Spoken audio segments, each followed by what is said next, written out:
The last resort. The Marathi homeworld burned. From her position in the Planetary Defense Control Center, Science Director Xilara watched as another orbital habitat erupted into flame, its fragments scattering across the night sky like deadly stars. 3 billion Marathi had already perished in the first wave of the Vrek assault. Billions more would die unless something changed, and quickly.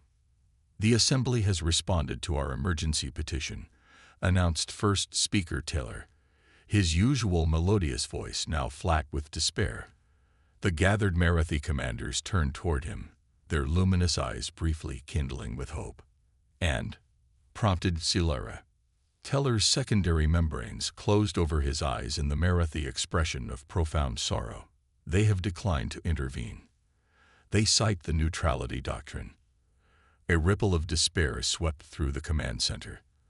The Galactic Assembly had been their last hope, the supposed peacekeepers of the civilized worlds, with technology and military might that could have easily repelled the Vrek invasion force.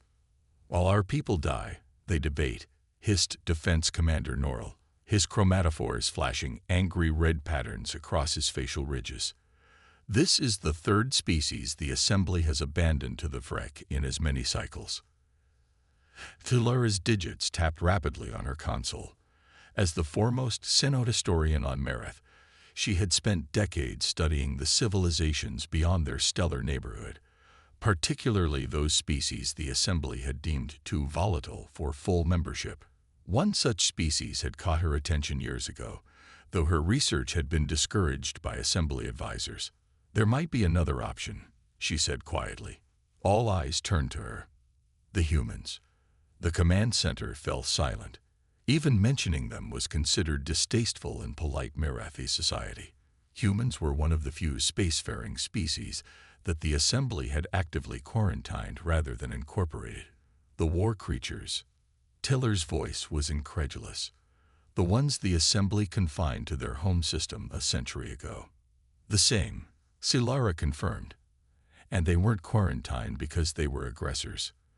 They were isolated because they refused to stop their genetic enhancement programs despite Assembly directives. You mean they're monsters, said Norrell with disgust. The Assembly reports claim they created abominations, soldiers with inhuman strength, reflexes, and aggression. Xiara's inner eyelids flickered in the Marathi equivalent of a smile. Yet in all my research, I found no evidence they ever used these enhanced humans for conquest. Only for defense. It doesn't matter, interrupted Taylor. Their system is under Assembly quarantine. We have no way to contact them. Xiara's smile widened. That's not entirely accurate. I've maintained an unauthorized quantum channel for my research. The Assembly doesn't know about it. The room erupted in shocked exclamations.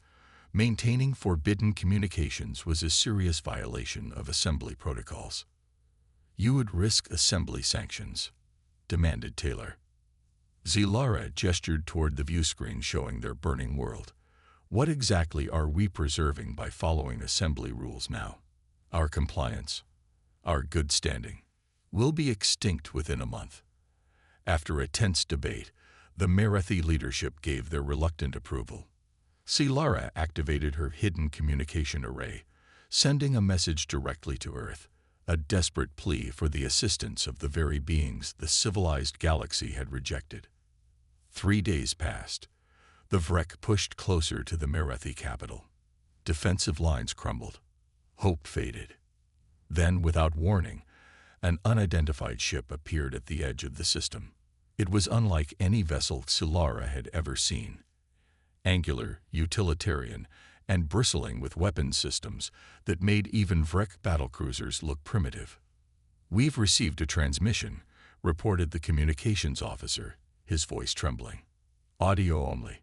The voice that filled the command center was deep, resonant, and unmistakably human. This is Captain Helena Vega of the Earth Defense Force vessel Prometheus. We receive your distress call. Analysis of Vrek fleet positions complete. First strike package deploying in 30 seconds. Please transmit coordinates for ground support insertion. The Marathi stared at each other in disbelief. The humans had responded. They had come. "First strike package," whispered Norrell. "What does that mean?" The answer came moments later as brilliant lances of energy sliced through 3 Vrek dreadnoughts simultaneously. The enemy vessels, each nearly a kilometer long, shattered like glass. "By the ancestral seas," breathed Taylor. "Their weapons technology." "That's not why the Assembly fears them," said Silara, her eyes fixed on the view screen. "It's what comes next." The human ship launched what appeared to be drop pods toward the Marathi surface, aimed at the coordinates Silara had hastily transmitted, the front lines where Vrek ground forces were overrunning the last Marathi defensive positions. 6 hours later, reports began flooding in from the battlefield. Vrek forces in complete disarray. Front lines not just held but pushed back, and descriptions of the human fighters that defied belief. Field Commander Zarul's voice crackled over the comm, background filled with the sounds of battle. "They're not like any species I've ever seen. They move faster than tracking systems can follow. I watched one of them take a direct hit from a Vrek plasma cannon and keep fighting. Another lifted a disabled tank to create cover for our retreating forces. Are they machines?" asked Taylor. "No," replied Zarul. "They're biological, but enhanced, modified. Some have armor integrated into their skin. Others have visible cybernetic components, but they all have one thing in common: they're absolutely fearless." Later that night, as the tide of battle shifted dramatically in their favor, the humans requested a meeting with Marathi leadership. The Earth vessel dispatched a shuttle, and for the first time, the Marathi would come face to face with humanity's controversial creations. The shuttle landed in the central plaza of the government complex. Its ramp descended, and out stepped a delegation of 5 humans, 4 enhanced soldiers, and 1 unmodified human woman in a command uniform. The soldiers were immediately, startlingly different from their commander. Each stood over 2 meters tall with physiques that spoke of impossible strength. Their skin was pale with visible subdermal reinforcement, eyes with pupils that adjusted like camera lenses. One had arms ending in hands with too many joints. Another's skin seemed to shift colors slightly to match surroundings. "I am Captain Helena Vega," said the unmodified human, stepping forward. "These are Epsilon Squad, Genesis-class enhanced combat specialists." Silara could sense the fear and revulsion from her fellow Marathi, but she stepped forward, performing the traditional greeting gesture of her people. "I am Science Director Silara. Thank you for answering our call when the Assembly would not." "The Assembly," said Captain Vega with a smile that didn't reach her eyes, "has long preferred we didn't exist at all. But sometimes what the galaxy needs isn't more politicians. It needs monsters." One of the enhanced soldiers, a female with silver-flecked skin and eyes that seemed to glow from within, spoke. Her voice was melodious, but carried an undertone like distant thunder. "We are not monsters," she said simply. "We are what humanity became when the galaxy demanded sacrifice." And as the night wore on, as plans were made and strategies formulated, Silara began to understand the truth that had been hidden from the galaxy, that humanity's monsters might be their last, best hope for survival. Monsters unleashed. Dawn broke over the central continent of Marath, revealing landscapes transformed by war. Where lush purple forests once stood, charred stumps now pointed accusingly at the sky. Crystal lakes that had inspired poets' songs for millennia were now clouded with ash. And throughout it all, the Vrek continued their inexorable advance toward the last Marathi strongholds. But something had changed. The invaders' momentum had faltered. Their forward bases reported strange attacks, lightning-fast strikes that left entire outposts eliminated. Sensor networks detected phantom movements at impossible speeds. Communication relays fell silent one after another. In the Marathi Central Command Bunker, Science Director Silara studied tactical displays alongside Captain Helena Vega and her enhanced command specialist, Lieutenant Darius Reed.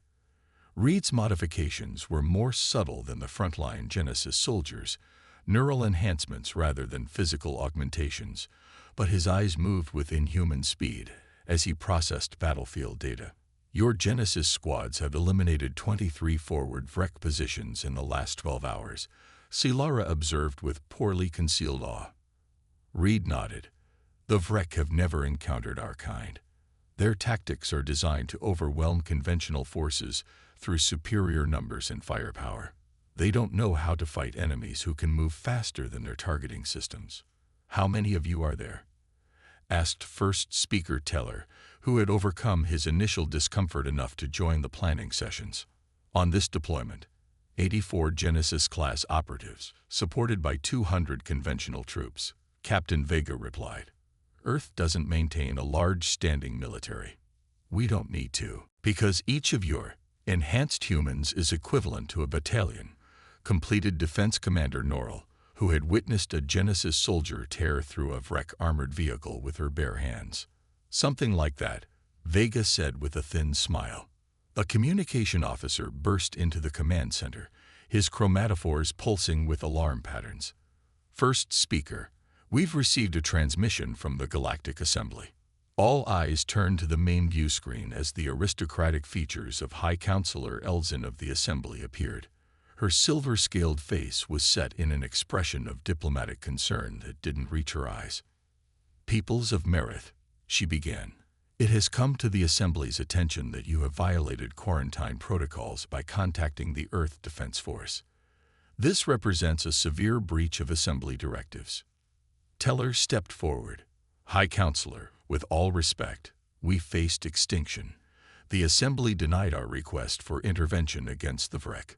The Assembly makes decisions based on the greater galactic good, replied Elzin smoothly. The Vrek expansion, while regrettable, was deemed a regional issue that did not warrant full Assembly intervention. Regional issue? Norrell's voice rose in outrage. 3 billion Merathi dead is a regional issue. Elzin continued as if he hadn't spoken. More concerning is your decision to invite Earth's genetic abominations into Assembly space.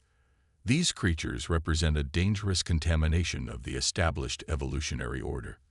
We must insist that all Earth forces withdraw immediately. Captain Vega stepped into view of the transmission.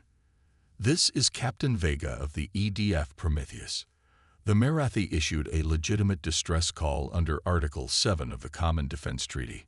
Earth has responded legally and appropriately. Elzin's expression hardened. Earth has no standing under Assembly law. Your continued genetic modification programs place you outside civilized society. Outside your control, you mean, Vega countered. The real reason you quarantined Earth wasn't ethical concerns about enhancement. It was fear of what happens when a species doesn't need your protection anymore. The High Counselor's scales darkened with anger. You have 24 hours to withdraw all forces, or the Assembly will take appropriate measures. The transmission cut off abruptly. What does that mean? Asked Taylor, his voice tight with new anxiety. What appropriate measures? Lieutenant Reed's enhanced eyes narrowed. Scan the outer system. Now. Merathi technicians complied, and the results confirmed his suspicion. A fleet of Assembly warships had entered the system, positioning themselves between the Merathi homeworld and Earth. They're not here to help us fight the Vrek, said Silara, understanding dawning. They're here to ensure Earth can't send reinforcements. And to contain us, added Vega grimly. The Assembly has never wanted evidence of what enhanced humans can really do to spread through the galaxy. It undermines their power structure. Before the discussion could continue, alarms blared throughout the command center. The tactical display updated to show a massive new Vrek fleet dropping out of faster-than-light travel on the far side of the planet. That's at least 3 times the force we've been fighting, said Norrell, despair creeping into his voice. Lieutenant Reed studied the display with unnatural focus. They're desperate. They've committed their entire regional force. His eyes met Vega's. They're afraid of us. Vega nodded. And the Assembly is giving them time to eliminate us all by blocking our reinforcements. You have fewer than 100 enhanced soldiers against thousands of Vrek warships, said Taylor. Even your Genesis troops can't overcome those odds. A slow smile spread across Lieutenant Reed's face. That depends on which Genesis troops we're talking about. He tapped his communications implant. Prometheus, this is Reed. Initiate Protocol Omega. Authentication Delta 7 Epsilon. What's Protocol Omega? Asked Silara. The real reason the Assembly quarantined Earth, replied Vega. They know about our Genesis soldiers, but they only know about the first generation. Outside the command bunker, the sky darkened as the Prometheus moved into low orbit directly overhead. Its hull split open like a blooming flower, revealing a payload bay that glowed with unearthly light. What you've seen so far, continued Vega, are our diplomatic units, the ones designed to be visible, to interact with other species without causing panic. From the Prometheus, objects began to fall, too small to be conventional drop pods, barely visible except as streaks against the sky. The Assembly fears what they call our monsters, said Reed. But they've never seen our angels. The tactical display erupted with new signals as the falling objects reached the planet's surface and resolved into humanoid forms. Hundreds of them, spreading across the battlefields with impossible speed. Third-generation Genesis units, explained Reed, designed for absolute combat efficiency. The view screens showed the truth of his words as crystalline figures swept through Vrek positions like avenging spirits. They moved faster than the eye could track, their bodies seemingly composed of shifting diamond-like materials that absorbed enemy fire without damage. Where they passed, Vrek forces simply ceased to exist. What are they? Whispered Norrell. The final evolution of our enhancement program, said Vega. Carbon lattice restructuring, quantum entangled nervous systems, photonic information processing. Humans who volunteered to become something more. They're beautiful, said Silara, watching as one of the crystalline soldiers effortlessly tore through a Vrek heavy tank, its body momentarily taking on the properties of the metal it touched. The Assembly doesn't think so, replied Vega. They call them abominations. We call them saviors. Within hours, the tide of battle had completely reversed. The Vrek fleet, confronted with an enemy they could neither understand nor defeat, began a disorganized retreat. The third-generation Genesis units pursued relentlessly, boarding capital ships and eliminating command structures with surgical precision. In orbit, the Assembly blockade maintained its position, unwilling or unable to intervene directly. 3 days later, it was over. The Vrek invasion force had been annihilated.